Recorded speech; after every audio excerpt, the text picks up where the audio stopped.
আসসালামু আলাইকুম। যত ওয়াজ শুনবেন বাংলাদেশে, প্রতিটি ওয়াজে ইহুদি খ্রিস্টান বিরোধী বয়ান শুনবেন, প্রতিটি ওয়াজে। এবং এই সকল ওয়াজিদের মূল টার্গেটই হচ্ছে ইহুদি খ্রিস্টান পাও নিধন করো। ওরা শত্রু, ওরা মুসলিমদের দুশ্মন, ওরা বন্ধু হতে পারে না, ইত্যাদি।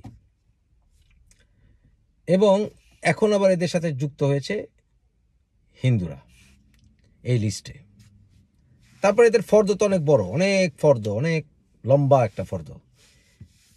যারা গান গায়, যারা নাটক করে, যারা কবিতা আবৃত্তি করে, যারা সিনেমা করে, যারা দাড়ি কাটে, যারা মহিলা, যারা মেয়েরা যারা পড়াশোনা করে, এরা সবাই তাদের ওই লম্বা ফর্দের ভিতরে আছে। তারা ঘুরিয়ে পেঁচিয়ে এই ঘৃণার বয়ানটাই তারা করে, বিশাল লম্বা ফর্দ।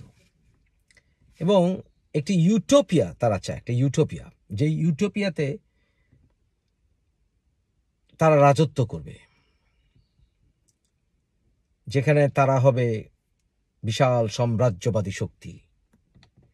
এবং হাদিসের কারণে তারা প্রচার করতে চায়, রাসূলুল্লাহ উনি চেয়েছিলেন পৃথিবীর এ প্রান্ত থেকে ও প্রান্ত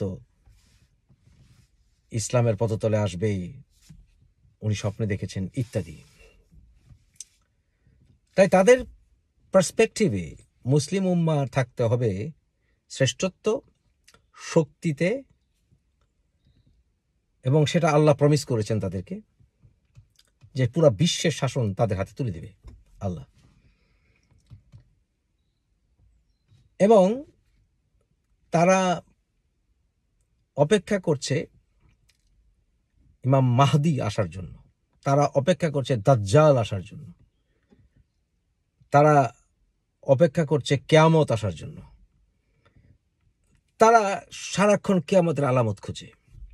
তাই তারা একটা সুপ্রিমেসিস্ট আইডিওলজিতে বিশ্বাস করে, যেখানে আরবরা পৃথিবী শাসন করবে এবং আরবদের ভিতরে কোরাইশরা বিশেষ করে পৃথিবী শাসন করবে।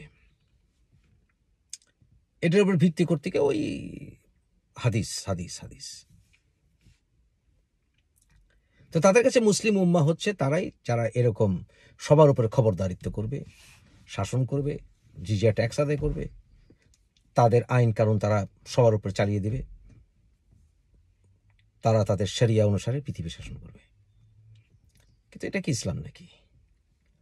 উম্মাহ শব্দটি কোরআনে ঘুরিয়ে পেঁচিয়ে বিভিন্নভাবে বিভিন্ন শব্দের সঙ্গে অপভ্রংশ হয়ে এটা 60 বারের মতো এসেছে কোরআনে, 60 টাইমস।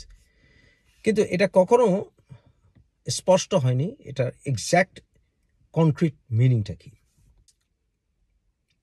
যেমন কখনো আপনার কাছে পড়লে মনে হবে এই উম্মাহ বলতে বোঝাচ্ছে একটা নির্দিষ্ট ভাষার গোষ্ঠী, অথবা নির্দিষ্ট সংস্কৃতির গোষ্ঠী, অথবা নির্দিষ্ট বর্ণের গোষ্ঠী, নির্দিষ্ট বিশ্বাসের গোষ্ঠী উম্মাহ। এবং অনেক ক্ষেত্রে এই উম্মাহ বিষয়টিকে সকল নবীদের যারা অনুসারী তাদেরকে উম্মাহ, গ্রেটার উম্মাহের ভিতরে আনা হয়েছে। সূরা মুমিনুন যদি আপনি 51 থেকে 52 নম্বর আয়াতটা পড়েন, তাহলে তাই এরকম একটা আইডিয়া হবে। কারণ সূরা বাকারার 136 নম্বর আয়াতটি পড়লে দেখা যাবে যে সমস্ত নবীদের কাছে যে আল্লাহর কিতাবগুলো এসছে, এগুলোর ভিতরে কোনো পার্থক্য করার নির্দেশ আমাদের কাছে নেই। ওগুলো আল্লাহর কিতাব, কিন্তু মূলত ওই শিরকের ব্যাপারে আমাদের সাবধান থাকতে হবে, যে শিরকে কোনো কিছু থাকলে বি কেয়ারফুল, ওগুলোকে আমাদের অ্যাভয়েড করতে হবে। এছাড়া ওগুলো আল্লাহর কিতাব।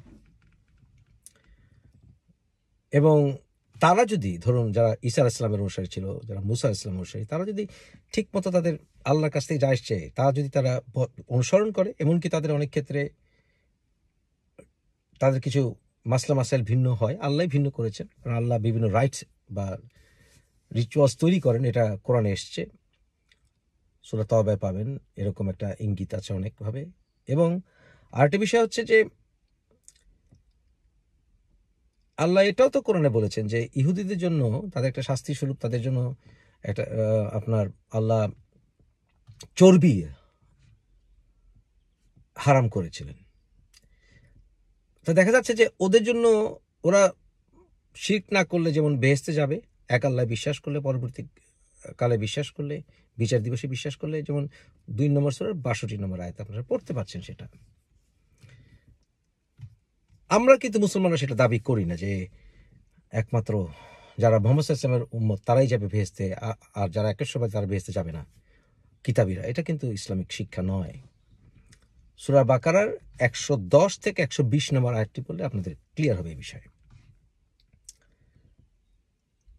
তাই কিতাবীদেরকে ঘৃণা করার কোনো স্কোপ ইসলামে নেই, থাকতে পারে না। কিন্তু যেটি হয়েছে, হযরত মুহাম্মদ সাল্লাল্লাহু আলাইহি ওয়াসাল্লাম এর বায়াত নিয়েছিল, তাকে অ্যাডভাইজার হিসেবে নিয়েছিল, মেডিয়েটর হিসেবে নিয়েছিল অনেক গোত্র। এদের ভিতরে কেউ কেউ সেই কোভেনান্ট ভেঙেছে। বেশিরভাগ ইহুদি গোষ্ঠীগুলি কোভেনান্ট বা চুক্তিগুলো, বায়াতটা ভেঙেছিল, একটা বায়াত নিয়েছিল তারা। যেমন ধরুন একটা অ্যালায়েন্স করেছিল, এবং সেখানে বনু সুলাইমের মতো অন্যান্য ইহুদি গোত্র একেবারে শেষ অবধি পর্যন্ত মুসলমানদের সাথেই ছিল। তারা কিন্তু সেইটা ভাঙেনি, সেই বায়াতটি ভাঙেনি। কিন্তু দেখা গেছে বেশিরভাগ ইহুদি গোষ্ঠীগুলো ভেঙে ফেলেছিল সেই অ্যালায়েন্সটা।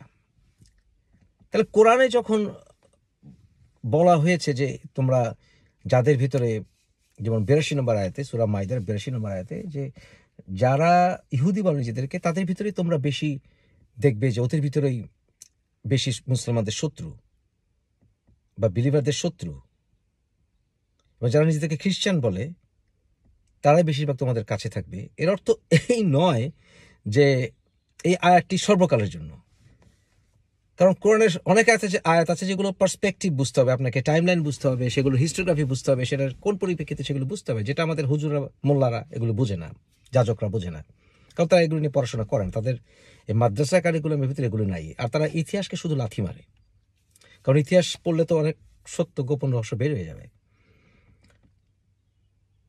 ওটা সার্টেন টাইমের জন্য ছিল এবং সেটাই সত্য। কিন্তু অনেক ইহুদিরা আবার মুসলিম হয়ে গেছিল, হযরত সাল্লাল্লাহু আলাইহি ওয়াসাল্লামের কাছে এসে তারা মুসলিম হয়ে গেছিল, অনেক দলে দলে ইহুদি গোত্র মুসলিম হয়ে গেছিল। কোরআনের যে সকল আয়াত সর্বকালের জন্য এখনো প্রযোজ্য নয়, এর উদাহরণ দিচ্ছি আপনাকে। অচল হয়ে গেছে অনেক আয়াত। যেমন ধরুন যখন আল্লাহ বলছেন যে সকল, সূরা মাইদাতে, যেই যারা শিকার করে নিয়ে আসে তোমাদের জন্য তাদের খাবার হালাল। যেমন ধরুন কোনো বাজ পাখি বা কুকুর যদি শিকার করে নিয়ে আসে মুখে, সেটা আমাদের জন্য হালাল। এটা সূরা মাইদাতে আছে। তাহলে এখন কি কেউ বাজ পাখি এবং কুকুর দিয়ে শিকার করে নাকি পৃথিবীতে, সভ্য পৃথিবীতে? এটা ওই সময় ছিল। তারপর তায়াম্মুমের ব্যাপার, বর্তমানে বালু দিয়ে করার কোনো অবকাশই নেই। তাছাড়া অনেকগুলো হযরত সাল্লাল্লাহু আলাইহি ওয়াসাল্লামের নিজের পরিবারের জন্য ইনস্ট্রাকশন, এগুলো চিরাচরিত নয়, কিন্তু তার প্রিন্সিপালটা আপনাদেরকে মনে রাখতে হবে। সেই প্রিন্সিপালটা কি?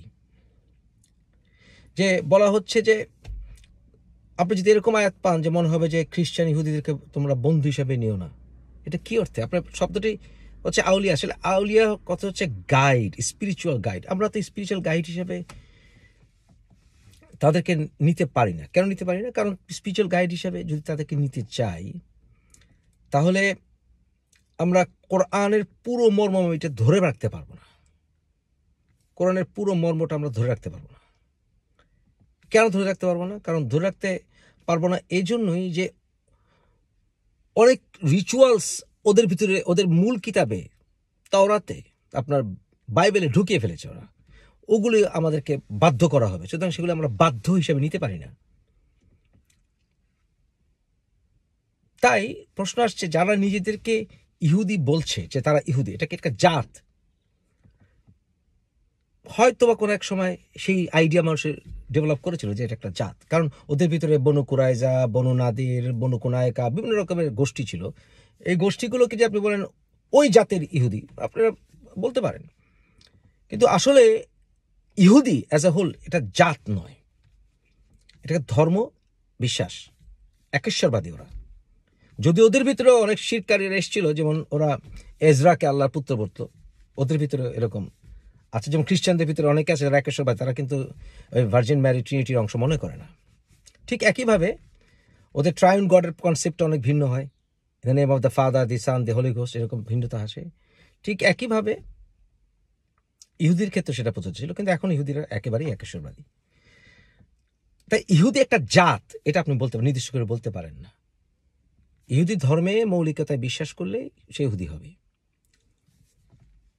তাই একটা জাত হিসেবে ওদেরকে ঘৃণা করার কোনো মানে হতে পারে না। জাত হলেও আপনি ঘৃণা করার অধিকার রাখেন না, কারণ কোরআনে আল্লাহ সাবধান করেছেন যে এইভাবে জাতে জাতে আল্লাহ বিভক্তি না। 49 নম্বর সূরা 13 নম্বর আয়াতটি পড়বেন, যেখানে এভাবে জাতে জাতে গোষ্ঠীতে গোষ্ঠীতে এভাবে আপনি আলাদা করতে পারেন না, কারণ সবাই আমরা এক আদম সন্তান। 4 নম্বর সূরা 1 নম্বর আয়াতে এক অস্তিত্ব থেকে, এক মানুষ, এক নাফসিন থেকে, অস্তিত্ব থেকে আমাদেরকে সৃষ্টি করা হয়েছে। আমরা সবাই আদম সন্তান, সুতরাং সেই হিসেবে আমরা সবাই মানুষ জাতি। সাদি সিরাজি, সে 13 শতাব্দীর গোড়ার দিকে যেই কবি সাদি সিরাজি, শেখ সাদি খান নয় পাকিস্তানের, সাদি সিরাজি, সেই পারস্য কবি, উনি সকল মানুষকে একটি দেহের সাথে তুলনা করেছিলেন, যেটি জাতিসংঘে ঢুকতেই আপনি দেখবেন জাতিসংঘের দেয়ালে এই কবিতাটি লেখা আছে। কিন্তু আজকে যে জাতি জাতি ঘৃণা এবং ইহুদিদেরকে একটা জাতি বানিয়ে দেওয়া, এটা ইসলামিক নয়, এটা ইসলামিক উম্মার পার্সপেক্টিভ নয়। এমনকি যদি ইহুদিরা তাদের কিতাব তারা ঠিক মতো অনুসরণ করে, রাসূলুল্লাহর কাছে আসার পর্যন্ত তাদের প্রয়োজন ছিল না, কারণ পৃথিবীতে এমন না পৃথিবী আল্লাহ দুনিয়া সৃষ্টি করেছে আল্লাহ মুহাম্মদ সাল্লাল্লাহু আলাইহি ওয়াসাল্লামকে ভালোবাসার জন্য। ইটস নট দ্যাট, এটা কোরআনিক নয়, এটা ইসলামিক নয়। এক আল্লাহকে বিশ্বাস করাই হচ্ছে ইসলাম। তাই এটাকে অতিরিক্ত প্রায়োরিটি দিয়ে গোত্রে গোত্রে বিভক্তি করে যুদ্ধ লাগিয়ে দেওয়া, যুদ্ধবাজ গোষ্ঠীতে পরিণত করা, ব্যাজেন্টাইন দখল করা, ইউরোপ দখল করা, এগুলো হাদিসের সিরার মাধ্যমে তৈরি করে যুদ্ধাঙ্গকে বানিয়ে দেওয়া ছিল ওই মুয়াবিয়া থেকে, খলিফা থেকে শুরু করে ওদের তথাকথিত খলিফাদের কাজ, যেটা ইসলামিক শিক্ষা নয়। তাহলে আসুন, আপনি যেখানে আল্লাহ বলছেন যে তাদের ভিতরে ইহুদিদের ভিতরে মুসলমানদের সবচেয়ে বড় শত্রু পাবে, এটা চিরন্তন নয়। ওই সময়ের ভিতরে ওই গোষ্ঠীতে বেশিরভাগই ছিল মুসলমানদের বিরোধী, কিন্তু কারণ হচ্ছে ইতিহাসে মুসলমানদের সঙ্গে সবসময় ইহুদিরা একসাথে ছিল। স্প্যানিশ ইনকুইজিশনের সময় মুসলমানদেরকে যখন নিধন করে খ্রিস্টানরা, তখন ইহুদিদেরকে নিধন করেছিল মুসলমানরা। অটোমান খেলাফতরা ওদেরকে শেল্টার দিয়েছিল কোথায়? গ্রিসে। শেল্টার দিয়েছিল কোথায়? ইস্তাম্বুলে। শেল্টার দিয়েছিল কোথায়? আলেকজান্দ্রিয়াতে। ফাতিমিদ খেলাফতের সময় যখন খ্রিস্টান ক্রুসেডাররা জেরুজালেমে নিধন করলো, তারা নিধন করেছে ইহুদিদেরকে, তারা নিধন করেছে মুসলিমদেরকে। মুসলিমরা বারবার ইহুদিদেরকে পাশে রেখেছে, কারণ খুব কাছাকাছিতে বিশ্বাস। অনেক রিচুয়ালস পর্যন্ত হাদিসে দেখি আমরা মিলে, যদি সেটা কোরআনিক নয় মনে করি। তথাপি তাদেরকে ঘৃণা করার তো কোনো কারণ থাকতে পারে না। কিন্তু এই ঘৃণাটি কেন হলো? আপনি বলেন ওদের ভিতরে বেশিরভাগ তো মুসলমানদের ঘৃণা করে। যদি এটাও ধরেন, তাহলে প্রশ্ন আসছে, ভারতীয়রা আমাদের বাংলাদেশের স্বাধীনতায় বিশ্বাস করে, আপনার সবচেয়ে বেশি ভারতীয়দেরকে পাকিস্তান বিরোধী পাবেন। এটা যেমন সত্য, আবার সত্য নয়। সবচেয়ে ওয়ার্স্ট যারা বাংলাদেশকে ঘৃণা করবে, বাংলাদেশ স্বাধীনতাকে ঘৃণা করবে, ওয়ার্স্ট তাদের ভিতরে আপনি পাবেন পাকিস্তানিদের। বলবেন ওরা 71 সালে বিশ্বাসই করে না। আবার আপনি অনেক পাকিস্তানি দেখে পাবেন যারা পাকিস্তানে বসে, স্কলার নিসারের মতো পাকিস্তানে বসে তারা বাংলাদেশের স্বাধীনতার পক্ষে কথা বলে। কত বড় সাহসী! সুতরাং আপনি ওভারঅল এই কথাটা প্রযোজ্য নয়। আরো প্রমাণ আছে যে খ্রিস্টানদেরকে আল্লাহ বলছে সবচেয়ে কাছে পাবো, কিন্তু ইতিহাসে তো এখন সেটা ভুল প্রমাণিত হচ্ছে। 200 বছর খ্রিস্টানরা তো আমাদেরকে গোলাম বানিয়ে রেখেছিল, ইউরোপিয়ান ইম্পেরিয়ালিস্টরা। ইহুদি তো গোলাম বানায়নি ভাই। একটি প্যালেস্টাইনের চিলতে একটি জায়গা নিয়ে আপনারা ফালাফালি করেন, গোলাম বানায়নি। খ্রিস্টানরা আমাদের গোলাম বানিয়েছে। তাহলে কি এই কথা কি প্রমাণিত হচ্ছে? ইউরোপিয়ানরা খ্রিস্টানরা এখনো জাতিসংঘকে ডমিনেট করে মুসলমানদেরকে পরোক্ষভাবে চাকর বানিয়ে রেখেছে। তাহলে কি আমাদেরকে ইসরায়েল কি অতটা করছে? আবার খ্রিস্টানরা আবার আমাদেরকে অনেকভাবে উপকার করছে। জার্মানি লক্ষ লক্ষ মুসলমানদেরকে শেল্টার দিয়েছে যখন মুসলমানরা মুসলমানদেরকে হত্যা করছে। তাহলে এগুলো হচ্ছে পার্সপেক্টিভ বুঝতে হবে, অবস্থা বুঝতে হবে। ইহুদিরা যে জ্ঞান বিজ্ঞান সাধনার মাধ্যমে একশ্বরবাদী আল্লাহর হওয়ার কারণে আল্লাহ তাদের রহমত দিয়েছে, বিশ্বকে জ্ঞান বিজ্ঞানে তারা হেল্প করছে। যখন শরীরে রক্ত নিচ্ছেন, এই যে রক্তের গ্রুপ, এটা পর্যন্ত ইহুদিদের আবিষ্কার তাদের বলে শেষ করা যাবে না, জনহিতৈষী আবিষ্কার বলে শেষ করা যাবে না। এখন আসুন আল আকসা, হিপোক্রেসিটা কোথায় লক্ষ্য করুন। আল আকসা ওখানে ছিলই না রাসূলুল্লাহ সাল্লাল্লাহু আলাইহি ওয়াসাল্লামের সময় ছিলই না। 17 নম্বর সূরা 1 নম্বর আয়াতে যে আল আকসার কথা বলা হচ্ছে, সেটা দূরবর্তী এক মসজিদের কথা। মসজিদা প্রেয়িং এরিয়া, যেমন মসজিদের হারাম, এটা কোনো মসজিদ নয়। যেটা বলা হচ্ছে একটা প্রেয়িং এলাকা, ফরবিডেন এলাকা, যেখানে অনেকগুলো কাজ করা যায় না, এটা পবিত্র না। অনেকে বাংলা অনুবাদ করে পবিত্র, নো। হারাম শব্দ হচ্ছে নিষিদ্ধ। অনেক কিছু ইভেন কি নাবাতিয়ানরা ওদের প্রেয়িং এলাকাতে অনেক কিছু নিষেধ করেছিল, এর জন্য বলা হয় হারাম। মসজিদ আল হারাম একটা এলাকা ছিল। ঠিক একইভাবে মসজিদ আল আকসা দূরবর্তী। আল আকসা শব্দটার কোরআনে বিভিন্ন জায়গায় ব্যবহার দেখেন, দূরবর্তী। কারণ 705 খ্রিস্টাব্দের আগে এইখানে এই আল আকসা মসজিদ ছিলই না। এটা একটা প্রপার নেম পরে দেওয়া হয়েছে, ছিলই না এখানে। এখন ওয়েস্টার্ন মিডিয়াতে পর্যন্ত শুনি থার্ড হলিয়েস্ট মস্ক ফর মুসলিম। বুলশিট। এগুলোকে রাজনীতিকরণ করার একটা প্রক্রিয়া ছাড়া আর কিচ্ছু না। আপনারা কখনো ইহুদিদেরকে ওখানে হারাতে পারবেন না বলে মনে করি। কারণ যে ইমাম মাহাদির গল্প কোথায় পেয়েছেন এগুলো? বুখারিতে তো নাই ইমাম মাহাদি, কোরআনে তো নাই ইমাম মাহাদি। আর বুখারি লিখেছে, এটা তো প্রমাণ করতে পারবেন না। তারপরে বুখারিতে নাই, মুসলিমে নাই, তিরমিজি নিয়ে টানাটানি। তারপরে আপনি এনেছেন দাজ্জাল, কই পেলেন দাজ্জাল? কোরআনে তো নাই অস্তিত্ব। এগুলো সৃষ্টি করে আপনাদেরকে যুদ্ধাংদেহী বানানোর একটি প্রক্রিয়া। Jerusalem belongs to the Jews, it belongs to the Jews. 17 নম্বর সূরা 104 নম্বর আয়াত, 5 নম্বর সূরা 21 নম্বর আয়াত। আপনারা অনেকে বলে 17 নম্বর সূরা 2 থেকে 8 নম্বর আয়াতে তো বলা হচ্ছে যাবে আবার হারবে আবার আসবে। এটা তো জাত না ভাই, এটা জাত না। তারপরে টাইম লাইন অর্ডার দেখেন না, 17 নম্বর সূরা 2 থেকে 8 এর পরে তো 17 নম্বর সূরা 104 পড়েন। এটা ইহুদি থেকে দেওয়া হয়েছে কিয়ামত পর্যন্ত। তারপর সন্দেহ থাকলে আরো পরে আয়াত দেখেন, 5-21, 5 নম্বর সূরা 21 নম্বর আয়াত, 104 নম্বর আয়াতের পরে আসছে 17 নম্বর সূরা 104। এগুলো তো বুঝতে হবে আপনাদেরকে। সুতরাং আপনি কিভাবে কোরআনের বিরুদ্ধে যাওয়ার যে জয়ী হওয়ার আশা করেন? আপনি ইমাম মাহদী এসে আপনাকে, কই স্বপ্নের এক পুরুষ ইমাম মাহদী এসে আপনাকে বাঁচিয়ে দেবে? ইসরায়েলের জায়নিস্ট রেজিমের বিরুদ্ধে আমি, ও যে অত্যাচার নিপীড়ন করছে, এটার বিরুদ্ধে চরম বিরোধী আমি। আমার চাইতে বেশি সংগ্রাম খুব কম মানুষ করেছে। এবং আমি মনে করি একটা টু স্টেট সলিউশন দরকার। ইসরায়েলের অধিকারকে স্বীকার করতে হবে মুসলিম হিসেবে। আপনাকে আপনি ইতিহাসে যাবেন, দেখেন তো ইবনে কাসির কি বলেছে, ইবনে কাসিরে কি লেখা আছে 17 নম্বর সূরা 104 বা 5 নম্বর সূরা 21 তাফসীর পড়েন তো। ইভেন গত 60-70 বছর আগেও মক্কার গ্র্যান্ড মুফতি কি বলেছে দেখেন তো। তারা সব এখানে স্বীকার করেছে ইহুদিদের আসার অধিকার আছে, কারণ আল্লাহ কোরআনে বলেছে। হঠাৎ করে শুরু হয়ে গেল আপনার ইহুদি বিদ্বেষ। কারণ কি? কারণ ইতিহাসে তো ইহুদিদেরকে নিধন করেছে খ্রিস্টানরা যুগে যুগে। দেখেন না লিস্ট কত লম্বা। সেকেন্ড ওয়ার্ল্ড ওয়ার পর্যন্ত ইহুদিরা নিধনের শিকার হচ্ছে খ্রিস্টানদের হাতে। এটাকে কোনোভাবে আপনি পূর্ণভূমি বলার কোনো কারণ নাই। মুসলমানদের জন্য শুধু পূর্ণভূমি, এটা বলার কোনো কারণ নাই।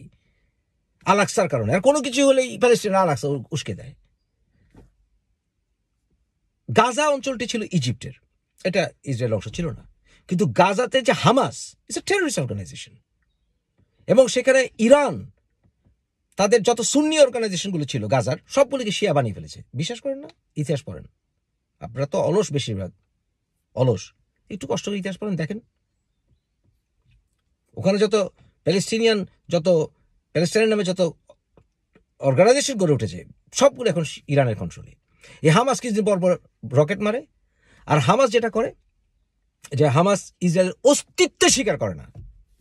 It is not Islamic brothers না। 1987 সালের পর থেকে হামাসের কার্যকলাপ শুরু হয়েছে ইরানের তত্ত্বাবধানে। ইট ক্যানট বি অ্যাকসেপ্টেড। যেমন চরম অ্যাট্রোসিটি, মানবিকতা বিরুদ্ধ কাজ করছে Israel Zionist regime. At the same time এই হামাসের বর্বরতা তো মানে নেওয়া যায় না। তা একটা টু স্টেট সলিউশন দরকার। এবং জেরুজালেম ডেফিনেটলি বিলংস টু, আমি মরে গেলেও সে বলবো, আমি কোরআনের আয়াত নিয়ে আমি ধৃষ্টতা করব না, অজুহাত সৃষ্টি করব না। এখন আসেন হিপোক্রেসিটা কোথায়। বাংলাদেশের চেয়ে দ্বিগুণ আয়তন একটি দেশ ছিল ওয়েস্টার্ন সাহারা। এই ওয়েস্টার্ন সাহারাকে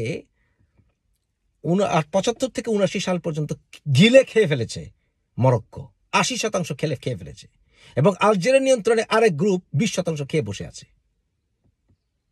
কেউ কথা বলে না, আপনারা নামও জানেন না। জানেন ওয়েস্টার্ন সাহারা গিলে ফেলেছে, দেখেন তো ওয়েস্টার্ন সাহারা গুগল করেন, কেউ কথা বলে না। ওই এক চিলতা জমির জন্য ফাটাফাটি। এটা জাতিগত সংঘাত, এটা ধর্মের কোনো বিষয়ই নাই। হযরত সুলাইমান আলাইহিস সালাম ছিলেন ইহুদি গোত্রের। এই এক চিলতা জমি। আমাদের 1971 সালে হিপোক্রেসি কোথায়? ইসরায়েল তো উল্টা আমাদের স্বীকৃতি দিয়েছে। এই যে মুসলিম উম্মার একটা রং কনসেপ্ট, এই উম্মার কোনো কনসেপ্টই ক্লিয়ার না। এই হাদিস টাদিস করে এগুলোকে নানানভাবে রাজনৈতিকভাবে ব্যবহার করা হয় মানুষের মধ্যে ঘৃণা বজায় রাখার জন্য। এই মৌলবীরা এই কাজ করে। ইতিহাস পড়েন না, ইয়াসির আরাফাত একটি কথা বলে না আমাদের পক্ষে। মুসলিম বিশ্ব চুপ ছিল। আপনারা 2-1 বোমাবাজি, 2-1 বাচ্চা মরতে দেখে আপনারা দুঃখে মরে যান। হ্যাঁ, অবশ্যই দুঃখ লাগে, কষ্ট লাগে, কিন্তু ভুলে যাবেন না তার চেয়ে 1000 গুণ অত্যাচার করেছিল আমাদেরকে পাকিস্তানিরা। আর এই মুসলিম বিশ্ব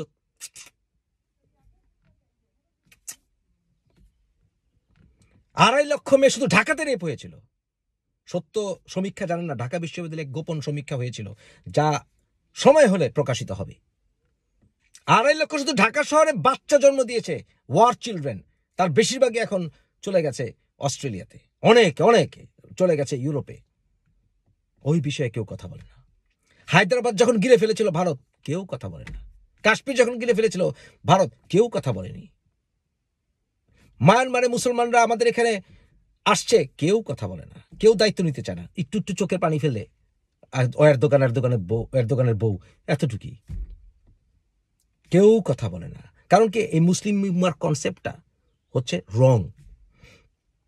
রং সুপ্রিমেসিস্ট আগলি কনসেপ্ট। এটা ইসলামিক কোরআনিক নয়। কারণ কি জানেন? রাসূলুল্লাহ সাল্লাল্লাহু আলাইহি ওয়াসাল্লাম যখন বায়াত নিয়ে উম্মাহ গঠন করেছিলেন, সেই সময় অমুসলিম ইহুদিরা তার বায়াত নিয়েছিল, এবং তাদের সঙ্গে মুসলমানদের সঙ্গে কাঁধে কাঁধ মিলিয়ে অন্য 70 ইহুদিদের সঙ্গে যুদ্ধ করেছিল। 5 নম্বর সূরা 5 নম্বর আয়াত পড়েন না? পড়েন। সেখানে ইহুদিদেরকে বিয়ে করতে বলা হচ্ছে, ওদের হাতের খাবার খেতে বলা হচ্ছে, খ্রিস্টান ইহুদিদের হাতে। রাসূলুল্লাহ সাল্লাল্লাহু আলাইহি ওয়াসাল্লামকে ইহুদি এক নারী হত্যা করতে চেয়েছিল, গান গাইতে গাইতে জীবন শেষ, যেটা কোনো ভিত্তিও নাই, বুখারী সাহেবেরই ভিত্তি নাই। অথচ কোরআনে বলছে তাদের হাতের খাবার খাও, তাদেরকে বিয়ে করো। তাহলে কি আপনার বউ আপনার বন্ধু না? তাদেরকে আপনার বউকে সকালে উঠে লাথি মারবেন, ইহুদি বউকে আর বিকালে একটা লাথি মারবেন? যদি বিষ খাইয়ে থাকে তাহলে শেষ পর্যন্ত ইহুদিদের বউকে বিয়ে করো, তাদের হাতে খাবার খাও, এগুলো কেন আছে? ঘৃণা কোত্থেকে আসে? ঘৃণা করতে কেন ভালোবাসেন? এবং আপনার ঘৃণা যেন আপনার বিচার ব্যবস্থার উপরে, আপনার যেন সিদ্ধান্তের উপরে যেন প্রভাব না ফেলে। আপনার ঘৃণা, সত্য কথা বলতে যেন আপনি বিদ্যা না হন। এটার প্রমাণ হচ্ছে কি? 5 নম্বর সূরার 8 নম্বর একটা পড়েন না ভাই। ঘৃণা দিয়ে সত্য থেকে দূরে যাচ্ছেন কেন? এত এক চিলতে জমির জন্য জান বেড়ে যাচ্ছে। আকসার ভিত্তি নাই, কোনো কিছু নাই। অথচ মুসলমানরা জায়গায় জায়গায় মুসলমানদেরকে নিধন করছে। হিপোক্রেসি। সুতরাং এই বিশ্বে আমাদেরকে সত্যিকার অর্থে শ্রেষ্ঠ গোষ্ঠী হতে হলে, ধর্মীয় গোষ্ঠী হতে হলে, সৎ কাজে আপনাদেরকে আহ্বান করতে হবে, অসৎ কাজে নিষেধ করতে হবে। সেটা নিজেদের ক্রিটিসিজম আগে, সেলফ ক্রিটিসিজম আগে করতে হবে। সেটা তো করেন না। করেন না। হিপোক্রেসি, চরম হিপোক্রেসি। আমেরিকারটা খান, আমেরিকারটা পড়েন, 80 লক্ষ মুসলমানদের খাওয়াচ্ছে, আর রাত দিন পারলে আমেরিকার গুলি করেন, মারেন। হ্যাঁ, আমেরিকা বোমা ফেলছে, অন্যায় করেছে, জঘন্য অন্যায় করেছে, কিন্তু নিজেদের যখন মারেন, এটা কি? আজকে তো আবার সমস্ত ফ্লাড গেট খুলে দিলে সমস্ত মুসলমানরা বসতে চলে যাবে। যারা গালি দিচ্ছে হুজুররা, তারাও লাইন ধরে চলে যাবে। এটা কি? তাই না? অতএব হিপোক্রেসি কেন করেন? হিপোক্রেসি করেন না। অতএব এই যে ইহুদি বিদ্বেষ, এর থেকে সরে আসেন। So we can have a greater future. এখন গণতন্ত্রের সব শেষ তন্ত্র নয়। এটাকে আরো ডেভেলপ করার জন্য রিসার্চ করেন, নিউ পলিটিক্যাল আইডিওলজি বের করেন। কারণ পলিটিক্যাল আইডিওলজি তৈরি করতে হয়, কিন্তু এর অর্থ এই নয় যে এটার জবাবে আপনারা কমিউনিজমের জবাবে, আপনার হিন্দুত্ববাদের জবাবে আপনাকে আরো উগ্রবাদী একটা পলিটিক্যাল আইডিওলজি করতে হবে শরিয়ার নামে। আরো মানব হিতৈষী কনসেপ্ট তৈরি করে সকল মানুষদেরকে সাথে নিয়ে এই ইসরায়েলি প্যালেস্টিনের সমস্যার সমাধান করেন, মুসলিমদের সমস্যার সমাধান করেন, বিশ্বের মানুষের সমস্যার সমাধান করেন, সবাইকে বাক স্বাধীনতা দেন, সবাইকে ভদ্রতা শেখান, সুন্দরভাবে একজন একজনকে আলোচনায় ডাকার কথা শেখান, জ্ঞান ও বিজ্ঞানের পৃথিবীকে এগিয়ে নিয়ে যান। দেখবেন আপনার সমস্যা সমাধানের জন্য আপনার চরম শত্রু আপনার পক্ষে কথা বলবে। কিন্তু বর্তমানে এই মুসলিম উম্মাহ করে যতই ফাল পারেন, কালকে যদি ভারতের সঙ্গে আমাদের যুদ্ধ লেগে যায়, সৌদি আরবও আপনার পাশে থাকবে না, কারণ পয়সা। নিজেকে আগে শক্তিশালী করেন, সমস্যার সমাধান অর্ধেক এমনি হয়ে যাবে। ইহুদিরা আপনাদেরকে বলবে যে আমাদেরকে প্রোটেকশন দাও। যা বলেছিল তারা রাসূলুল্লাহ সাল্লাল্লাহু আলাইহি ওয়াসাল্লামের সময়ে, সেই সময় সাহাবাদেরকে। সুতরাং যে মুসলিম উম্মার একটা কনসেপ্ট, সুপ্রিমেসিস্ট কনসেপ্ট, সেটা সম্পূর্ণ ইসলাম বিরুদ্ধ, টোটালি ইসলাম বিরুদ্ধ। 17 নম্বর সূরার 104, 5-এর 21 এগুলো পড়ুন, অনেস্ট হন, পুরনো তাফসিরগুলো দেখুন, ইতিহাস দেখুন, সিদ্ধান্ত নিন। We must have a two state solution. Jerusalem must belong to the Jews, এবং Israel must stop atrocities, and Palestinians must recognize Israel. Hamas must cease to exist.